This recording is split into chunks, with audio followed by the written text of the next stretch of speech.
Hello everyone, आपके अपने channel Rakesh Sharma maths अड्डा में आप सभी लोगों का स्वागत है। आज के हम इस वीडियो लेक्चर में बात करते हैं प्रायिकता से एक्सरसाइज 16.5 से। और एक्सरसाइज जो 16.5 है उसके कुछ हम क्वेश्चन हल कर रहे हैं। आज हम इस वीडियो लेक्चर में स्टार्ट कर रहे हैं क्वेश्चन नंबर 2 से। पिछले वाला जो वीडियो लेक्चर था हमने उसमें पढ़ा था कि बर्नौली प्रमेय क्या होती है तथा किस प्रकार से हम उसको हल करते हैं, और उसका एक जो क्वेश्चन था, पहला क्वेश्चन, हमने वो हल कर लिया। आज हम इस वीडियो लेक्चर में क्वेश्चन नंबर 2 से स्टार्ट कर रहे हैं। तो सबसे पहले हम देखते हैं कि क्वेश्चन नंबर 2 क्या गिवन है क्वेश्चन नंबर 2 में, और हम इसको किस प्रकार से स्टार्ट करते हैं। हमें कहा गया है कि एक कलश है, उस कलश में 5 सफेद गेंद है, 7 लाल गेंद है, 8 काली गेंद है। यदि 4 गेंद एक एक करके प्रतिस्थापन सहित निकाली जाती है तो इस बात की क्या प्रायिकता है कि सभी गेंद सफेद हो। तो हमें उनकी प्रायिकताएं ज्ञात करनी। तो जो गिवन है सबसे पहले हम डाटा वो रखते हैं। अब एक इसमें देखो सबसे बड़ी बात ये है कि हमें कहा गया था इसमें कि एक एक गेंद, जो हम 4 गेंद निकाल रहे हैं एक एक करके, उनको प्रतिस्थापन सहित, यदि हमारे पास प्रतिस्थापन होता है तभी यहाँ बर्नौली प्रमेय अप्लाई होगी, अदरवाइज बर्नौली प्रमेय अप्लाई नहीं होती है। बर्नौली प्रमेय की ये एक और कंडीशन है कि उसमें प्रतिस्थापन होना चाहिए, कि हमें पहले जो हमारे पास वस्तुएं जो दे रखी है, संख्याएं दे रखी हैं, वो अगले क्वेश्चन के लिए होनी चाहिए। और हमने उसमें ये भी कहा था कि हमारे पास कितने भी परीक्षण हो, उन परीक्षण में सफलता और असफलता की प्रायिकता हमेशा क्या रहनी चाहिए, समान रहनी चाहिए, और उसी से मतलब यहाँ है। तो चलो क्वेश्चन को हल करते हैं। तो हमारे पास मैं कहूंगा कि दिया गया है, क्या दिया गया है, हमें यहां से कहा गया है कि एक कलश में 5 सफेद, और उसके बाद में देखें तो हमें यहां से कहा गया 7 लाल और 8 काली गेंद है। अब उसके बाद में हमें यहां से बोला गया है, तो इस बात की क्या प्रायिकता है कि सभी गेंद सफेद हो, केवल 3 गेंद सफेद हो। तो यहां हम देख रहे हैं कि जो हमारे पास सफलता है, वो सफलता हम किसको मानेंगे, वह सफलता हम मानेंगे सफेद गेंद को, कि 4 जो गेंद निकाल रहे हैं उन 4 गेंद सफलता होने की हम यहाँ से क्या करेंगे, प्रायिकता ज्ञात करेंगे। तो मैं यहां से कहूंगा कि सफेद गेंद या सफेद गेंद निकालने, या यहां से हम कह सकते हैं सफलता की प्रायिकता, ठीक है, वो P से हम इसको डिनोटेड करते हैं। तो वो हमारे पास यहाँ जाएगी, अनुकूल स्थिति है 5 और टोटल हम देख रहे हैं हमारे पास है 20। तो ये आ चुकी है 1/4, ठीक है। असफलता के लिए देखें, असफलता यहाँ से हम देखते हैं, तो असफलता को हम डिनोटेड कर रहे हैं Q से, वह इक्वल होता है 1 - 1/4 इक्वल टू हो चुका है 3/4। अब हम कहेंगे कि हमारे पास क्वेश्चन में है क्या, हमारे पास है n इक्वल टू क्या दे रखा है 4, कि 4 गेंदें निकालोगी तो n की वैल्यू हो गई 4। p इक्वल टू आ चुका है 1/4, वह q इक्वल टू आ चुका है हमारे पास 3/4। अब जैसे कि क्वेश्चन दिया है हम उसके क्वेश्चन को हल करते हैं। हमारे पास यहाँ से क्वेश्चन नंबर 2 में 4 ऑप्शन है, चारों को हम हल करते हैं। तो पहले के लिए यदि मैं देखूं तो हमें कहा गया कि सभी गेंद सफेद होने की प्रायिकता, तो सभी गेंदों के सफेद होने की प्रायिकता, सफेद होने की प्रायिकता, यदि सभी गेंदों के सफेद होने की यदि हम प्रायिकता देखते हैं, इसका मतलब r की वैल्यू हमारे पास क्या आ चुकी है, 4 आ चुकी है। तो मैं यहां से ऐसे कहूंगा Px बराबर हमारे पास आ चुका है 4, वह है उसकी प्रायिकता ज्ञात करते हैं। तो n की वैल्यू है 4। तो हमें पता है कि बर्नौली प्रमेय से किसी भी सफलता की यदि मुझे प्रायिकता ज्ञात करनी है तो वह हमारे पास क्या होता है, NCR P⁻r और डॉट Q की पावर क्या होता है, n-r होता है। तो इसी फॉर्मूले में हम पुट करते हैं यहाँ से, तो हमारे पास आएगा 4CR 4C4 और P की वैल्यू है 1/4 की पावर हमारे पास यहाँ से आ चुकी है 4, और Q की वैल्यू है हमारे पास यहाँ से 3/4। तो 3/4 की वैल्यू आ चुकी है 4 - 4। यहाँ से देखें तो 4C4 1/4 की पावर 4 और यहाँ से 3/4 की पावर आ चुका है 0। यहाँ से हम देखें तो इसका मान 1 आ रहा है और इसका मान भी हमारे पास क्या आ रहा है 1। तो यहाँ से कुल आंसर आ रहा है 1/4 की पावर क्या आ चुका है 4 आ चुका है। ये इसका क्या हो चुका है, पहले वाले क्वेश्चन का आंसर हो चुका है। अब हम इसके दूसरे क्वेश्चन की बात करते हैं, तो इसको मैं मिटा रहा हूं। तो हम इसके दूसरे भाग की बात करते हैं। तो दूसरे के दूसरे भाग की यदि हम बात करें तो हमारे पास यहाँ से जो गिवन है वो देखते हैं। ठीक है, क्या पूछा गया है, हमसे पूछा गया है यहाँ से कि केवल 3 गेंद कैसी हो, सफेद हो। तो यहाँ से हमारे पास है कि केवल 3 गेंद सफेद होने की प्रायिकता। तो सफेद होने की हमें निकालनी है, प्रायिकता ज्ञात करनी है। तो केवल 3 गेंद सफेद होने की प्रायिकता ज्ञात करनी है। तो R इक्वल टू हमारे पास यहाँ से आ चुका है 3। तो हम कहेंगे कि P x बराबर क्या आ चुका है यहाँ से 3, वह इक्वल हो जाएगा किसके 4C3। और यहाँ से P की वैल्यू देखें तो वह आता है 1/4 की पावर 3 और डॉट यहाँ से देखें तो 3/4 की पावर आ चुका है 4 - 3। इसको हल करते हैं तो 4C3 1/4 की पावर 3 और इनटू में आ चुका है 3/4 की पावर क्या आ चुका है 1 आ चुका है।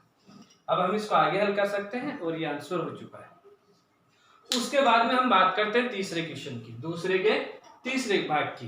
तो दूसरे के तीसरे भाग में है कि कोई भी गेंद सफेद नहीं हो। तो कोई भी गेंद सफेद नहीं होने की हम प्रायिकता ज्ञात करते हैं। तो हम कहेंगे कोई भी गेंद सफेद, तीसरे भाग आ रहा है इसका। तो तीसरे भाग की बात करते हैं, कोई भी गेंद सफेद नहीं होने की प्रायिकता, नहीं होने की प्रायिकता। तो कोई भी गेंद सफेद नहीं होने की यदि हम प्रायिकता ज्ञात करते हैं तो वह आ जाएगा P x बराबर क्या होगा 0, क्योंकि कोई भी गेंद यहाँ क्या नहीं आ रही, सफेद नहीं है। तो ये क्या बन जाएगा 4C0 1/4 की पावर 0 और 3/4 की पावर यहाँ से आ चुका है 4 - 0। यहाँ से देखते हैं तो इसका मान बनाएगा, इसका मान बनाएगा। यहाँ से इसकी प्रायिकता आ चुकी है 3/4 की पावर क्या आ चुकी है 4 आ चुकी है। अब हम बात करते हैं अगले क्वेश्चन की। अगला क्वेश्चन है मेरे पास यहाँ से फोर्थ के लिए देखें, इसी के दूसरे का जो चौथा भाग है वो। तो दूसरे का जो चौथा भाग है उसमें पूछा गया है हमसे कहा गया है कि कम से कम 3 गेंद सफेद हो, कम से कम 3 गेंद सफेद हो। तो देखो यहाँ से कम 3 गेंद सफेद हो, ज्यादा सभी हो सकती है सफेद हो, इससे ज्यादा सभी हो सकती है सफेद होने की प्रायिकता।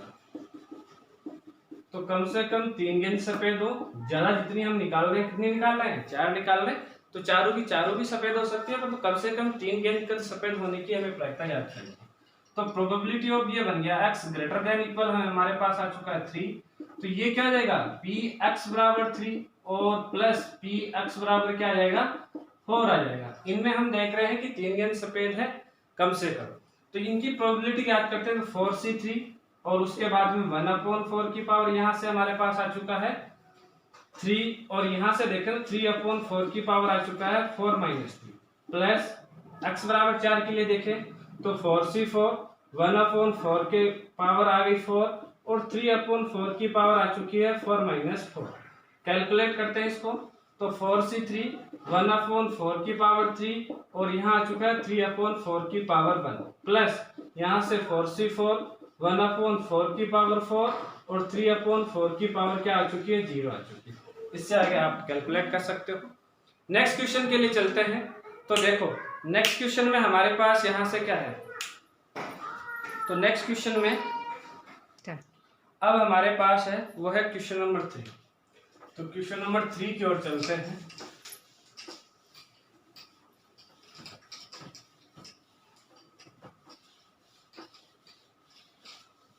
तो देखो क्वेश्चन नंबर 3 में क्या कहा गया है। क्वेश्चन नंबर है हमारे पास 3। क्वेश्चन नंबर 3 में कहा गया है एक बाधा दौड़ में एक प्रतियोगी को 10 बाधाएं पार करनी। एक बाधा दौड़ है, उसमें प्रतियोगी है जो भी भाग ले रहा है, उसको 10 बाधाएं पार करनी। इसकी क्या प्रायिकता है कि वह प्रत्येक बाधा को, इसकी प्रायिकता है कि वह प्रत्येक बाधा को पार कर लेगा, वह 5/6। तो एक बाधा को पार करने की उसकी प्रायिकता है वह 5/6 है। इसकी क्या प्रायिकता है कि वह कम से कम 2 बाधाओं को गिरा देगा। गिरा देने का अर्थ है कि वह 2 बाधाएं पार नहीं कर पाएगा। तो हम इसको उल्टा ले लेंगे, क्या कि सफलता मान लेंगे कि बाधा पार नहीं कर पाएगा, और असफलता मान लेंगे हम कि वह बाधा पार कर लेगा। ठीक है, तो देखो कि दिया गया है एक धावक को बाधाएं पार करनी है। कितनी करनी है? 10 बाधा। ठीक है, अब मैंने कहा, क्या कहा? बाधा पार नहीं करने, या मैं इसको क्या मान रहा हूं? सफलता मान रहा हूं। तो सफलता की प्रायिकता, तो हम इसको डिनोटेड कर रहे हैं P से, और P इक्वल टू होगा 1 माइनस बाधा पार करने की प्रायिकता क्या है? 5/6। तो 5/6 इक्वल टू आ चुका है 1/6। ठीक है, जो गिवन है असफलता की प्रायिकता, असफलता Q इक्वल टू उसकी प्रायिकता हो चुकी है हमारे पास, यहाँ से गिवन है 5/6। इसका मतलब है कि वह बाधा पार कर लेगा। असफलता का मतलब है बाधा पार कर लेगा, और सफलता का मतलब है कि वह बाधा पार नहीं करेगा। ये क्यों किया हमने? क्योंकि हमसे क्वेश्चन ही ऐसा पूछा गया है। क्या पूछा गया है?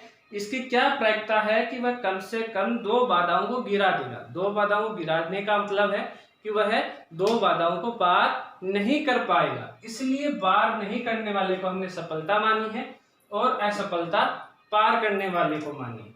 तो इसलिए हम कहेंगे कि इसीलिए कम से कम 2 बाधाओं को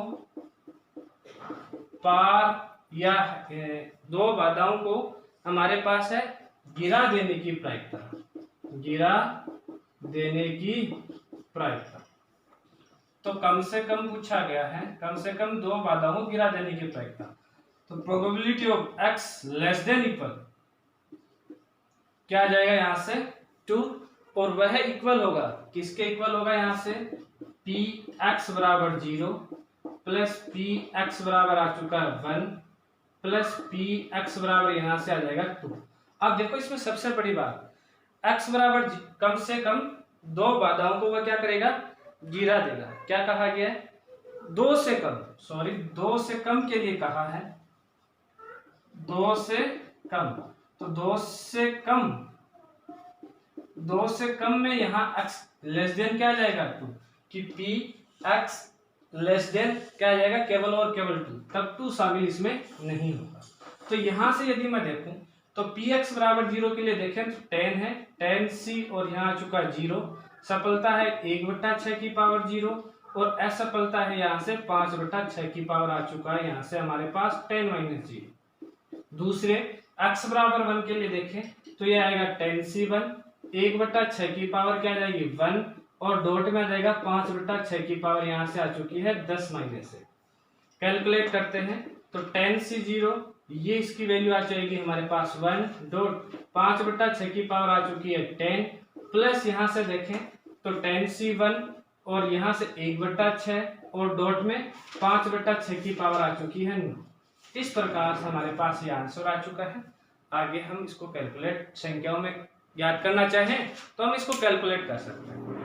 अगले क्वेश्चन की तरफ चलते हैं। क्वेश्चन है हमारे पास क्वेश्चन नंबर 4। तो क्वेश्चन नंबर 4 की तरफ चले तो क्वेश्चन नंबर 4 में हमारे पास क्या कहा गया है? 2 से कम के। क्वेश्चन नंबर 4 में हमारे पास यहाँ से गिवन है, गिवन डाटा देखते हैं। तो गिवन में हमारे पास है कि 5 पासों को एक साथ फेंका जाता है। यदि पासे पर सम संख्या आने को सफलता माने जाए तो अधिकतम 3 सफलताओं की हमें क्या निकालनी है? प्रायिकता ज्ञात करनी। तो मैं कहूंगा एक पासे को फेंकने पर ठीक है, सम संख्या आने की प्रायिकता, यदि हम एक पासे को फेंकते हैं तो एक पासे को फेंकने पर सम संख्या आने की प्रायिकता क्या हो जाएगी? यदि हम एक पासा फेंकें तो सम संख्या कितनी आ सकती है? 3। कौन कौन सी? 2, 4 और 6। तो 3/6, इसका मतलब हो गया 1/2। और सम संख्या नहीं आने की, यहां हम कहेंगे सम संख्या नहीं आने की प्रायिकता, आने की प्रायिकता। तो ये हो चुका है हमारे पास, यहां से ये भी है 3/6 इक्वल आ चुका है 1/2। ठीक है, या हम इसको ऐसे भी लिख सकते हैं 1 - 1/2 इक्वल टू 1/2, दोनों बात एक है। अब हम कहेंगे हमारे पास n इक्वल टू कितनी है, मतलब हम पासे को कितनी बार फेंक रहे हैं? पासे 5 पासों को फेंका जाता है। कितने पासे हैं? 5। तो n की हमारे पास वैल्यू हुई 5। p सफलता हम ले रहे हैं सम संख्या आने को, तो p इक्वल टू आ गया 1/2 और q इक्वल टू आ चुका है 1/2। अब जो पूछा गया है क्वेश्चन में, क्या कहा गया है कि अधिकतम 3 सफलताओं की हमें क्या निकालनी है? प्रायिकता। तो हम कहेंगे अधिकतम 3 सफलताओं की प्रायिकता। तो सफलता यहाँ किसको माना गया है? p 1/2 ये माना गया है सम संख्या आने को। तो px अधिकतम 3, मतलब ज्यादा से ज्यादा 3 आनी चाहिए हमारे पास, इससे कम कितनी भी आ सकती है। तो लेस देन इक्वल क्या हो चुका है हमारे पास? यहाँ से 3। यहाँ से डाटा देखें तो हमारे पास आता है px बराबर 0 प्लस px बराबर 1 प्लस px बराबर 3 और प्लस px बराबर 3। 3 तक ही है, तो x बराबर क्या आ चुका है? 2 और 3। 2 और प्लस px बराबर क्या आ चुका है? 3 आ चुका है। ठीक है, यहाँ टोटल कितनी है? 5। डाटा पुट करते हैं तो 5c0, फिर 1/2 की पावर 0 और 1/2 की पावर 5 - 0 प्लस यहाँ से x बराबर 1 के लिए देखें तो 5c1 1/2 की पावर 1 और इंटू में 1/2 की पावर 5 - 1 प्लस यहाँ से 2 के लिए देखें तो 5c2 1/2 की पावर यहाँ से आ चुकी है 2 और डॉट 1/2 की पावर 5 - 2 और प्लस यहाँ से देखें तो हमारे पास आता है 5c3। 3 के लिए देखते हैं 1/2 की पावर 3 और डॉट आ चुका है 1/2 की पावर 5 माइनस क्या आ चुका है? 3। थोड़ा सा हम इसको कैलकुलेट करते हैं तो हमारे पास आया 5c01, ये हो चुका है 1 और यहाँ से आ चुका है 1/2 की पावर 5 प्लस 5c1 यहाँ से 4 और ये एक आ चुका है 5, तो 1/2 की पावर 5। यहाँ से 5c2 ये आ चुका है 2, 3 यहाँ से, तो 1/2 की पावर यहाँ से भी क्या आ गया? 5। और यहाँ से देखें तो 5c3 1/2 की पावर यहाँ से भी क्या आ रही है? 5। आगे हम इसको कैलकुलेट कर सकते हैं संख्याओं में, यदि हमें वैल्यू फाइंड आउट करनी है तो। उसके बाद में हम चलते हैं इससे अगले वाले क्वेश्चन की तरफ। क्वेश्चन नंबर है हमारे पास 5। देखो क्वेश्चन नंबर 5 में हमारे पास क्या दिया है, इसका सॉल्यूशन आ चुका है यही बच्चों। अब देखो क्वेश्चन नंबर 5 की तरफ बढ़ते हैं तो क्वेश्चन नंबर 5 में हमारे पास क्या गिवन है और हम उसको किस प्रकार से हल करते हैं ये हमें देखना है। तो क्वेश्चन नंबर 5 में देखो कहा गया है कि 10% खराब अंडों वाले एक ढेर से 10 अंडे उत्तरोत्तर प्रतिस्थापन के साथ निकाले जाते हैं। एक ढेर है अंडों का, उस अंडों के ढेर में 10% जो अंडे हैं वो खराब है, इसका मतलब 90% अंडे कैसे हैं? सही है। कितने अंडे निकाले जा रहे हैं? 10 अंडे निकाले जा रहे हैं। इस बात की क्या प्रायिकता है कि 10 अंडों के प्रतिदिन सम्मिश्र में से कम एक खराब अंडा है। हमें कहा गया है इसकी क्या प्रायिकता है कि प्रतिदिन सम्मिश्र में से जो हमारे पास है वो कम से कम एक अंडा है वो कैसा पाया जाता है? न्यूनतम एक अंडा कैसा पाया जाता है? खराब अंडा पाया जाता है। तो खराब अंडे को हम क्या मान लेते हैं? खराब अंडे को हम मान लेते हैं असफलता, और सही अंडे को हम क्या मान लेते हैं? असफलता मान लेते हैं। तो हम कहेंगे कि दिया गया है, क्या दिया गया है? अंडों के ढेर से निकाले गए अंडों की संख्या वो कितनी है हमारे पास? यहां से 10। ठीक है, खराब अंडों की प्रायिकता, खराब अंडों की प्रायिकता वो हमारे पास है यहां से 10%। तो इसका मतलब यहाँ प्रायिकता आ चुकी है 10/100 और वह आ चुका है 1/10। ठीक है। दूसरा है खराब अंडे नहीं होने की प्रायिकता। खराब अंडे नहीं होने की प्रायिकता, तो वह हमारे पास यहाँ से आ जाएगा, क्या आएगा 1 - 1/10 इक्वल आ चुका है 9/10। इसलिए हम कहेंगे अब हमारे पास n का जो मान है वो हो चुका है 10। p सफलता माना है हमने किसको, खराब अंडों को। प्रायिकता है 1/10। q आ चुका है 9 हमारे पास यहाँ से 10। अब जो पूछा गया है उसकी तरफ चलते हैं। क्या पूछा गया हमसे कि कम से कम एक अंडा खराब होने की प्रायिकता। यहां से कम एक अंडा खराब होने की प्रायिकता, मतलब 10 अंडे निकालने हैं, उनमें से कम एक अंडा खराब होने की हमें क्या निकालनी है, प्रायिकता। तो probability of x greater than equal क्या आ जाएगा यहाँ से 1। कम से कम एक अंडा खराब हो, ज्यादा कितने भी हो सकते हैं, 10 के 10 अंडे खराब हो सकते हैं, ये हमें निकालना है। किसके इक्वल हो जाएगा, px बराबर 1 प्लस px बराबर 2 प्लस px बराबर 3 और फिर देखें तो प्लस px बराबर हो चुका है 4 प्लस px बराबर आ चुका है 5 और प्लस px बराबर क्या हो चुका है 6 और प्लस px बराबर यहाँ हो गया 7 प्लस px बराबर हो चुका है 8 और प्लस px बराबर हो चुका है 9 और प्लस px बराबर क्या हो चुका है 10। कम से कम एक अंडा खराब हो, कम से कम क्या हो, एक अंडा हमारे पास क्या हो, खराब। अब यहां से ये देखो कि यहाँ px बराबर 1 2 3 4 5 6 कहां तक आ चुका है 10। यदि हम इसको हल करते हैं तो ये थोड़ा बड़ा हो जाएगा।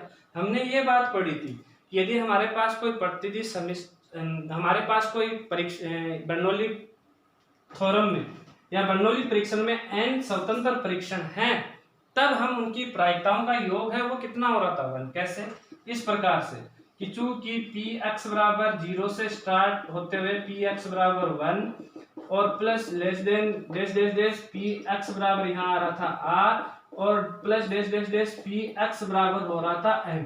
इनकी प्रायिकताएं कितनी आ रही थी, प्रायिकताओं का जो योग है वो कितना आ रहा था, 1 आ रहा। अब n बराबर हमारे पास यहाँ कितना है 10 ही तो है, n बराबर है 10, तो 1 से लेके 10 तक तो यहाँ तक हमारे पास डाटा आ जाएगा।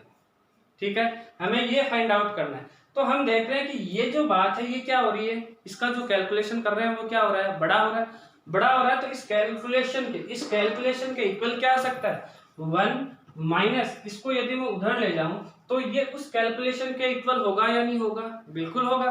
तो मैं यहाँ ऐसा भी लिख सकता हूँ, क्या लिख दूंगा यहाँ से, मैं यहाँ ऐसा लिख दूंगा इसके बराबर में कि 1 माइनस प्रोबेबिलिटी ऑफ x बराबर क्या आ गया 0। ठीक है, अब यहाँ से हम प्रोबेबिलिटी ज्ञात करेंगे तो वो हमारे लिए क्या रहेगा, आसान रहेगा। तो 1 माइनस x बराबर 0 के लिए यहाँ से देखते हैं तो हमारे पास क्या आ जाएगा tan c0 और यहाँ से p की वैल्यू है 1/10 की पावर 0 इंटू q की वैल्यू 9/10 की पावर यहाँ क्या आ चुका है 10 माइनस क्या आ चुका है 0। देखते हैं तो 1 माइनस हमारे पास इसकी वैल्यू 1 हो जाएगी, इसकी वैल्यू 1 हो जाएगी, तो यहाँ क्या जाएगा 9/10 की पावर आ चुकी है 10। ये इसका क्या हो चुका है, आंसर हो चुका है बच्चों। आज की क्लास में इतना ही, नेक्स्ट क्लास में हम इससे अगले वाले क्वेश्चन लेके आएंगे। धन्यवाद बच्चों।